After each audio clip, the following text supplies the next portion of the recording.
Oriental poison.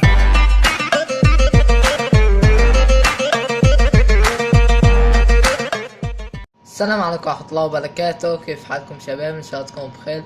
اليوم انا جايب لكم جلتش في جي تي في كتير مميز، يعني كويس. هو كويس انك تهرب من الشرطة وهيك، يعني راح اقول لكم مكان الجلتش في الخريطة. طبعا يعني هالمقطع سريع، يعني عملت سريع.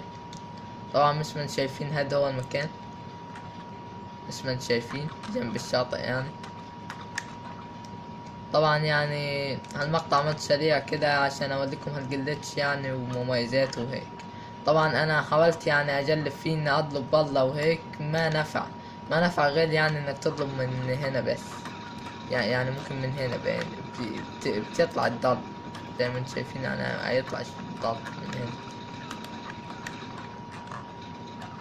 راح نحاول كده، لكن هو يعني المشكلة ان الجلتش يعني ما مميز كتير يعني هو ممكن بس في الشرطة انك تطلب من الشرطة، لكن كتطلب على الناس وهيك يعني هاد يعني ما بينفع فيه.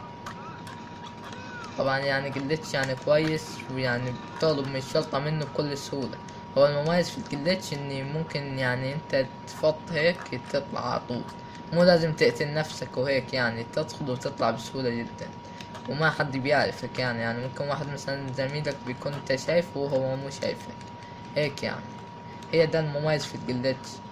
طبعا يعني جلتش يعني كويس، وبتمنى ان يكون عجبكم المقطع وتعملوا لايك وسبسكرايب. والسلام عليكم ورحمة الله وبركاته.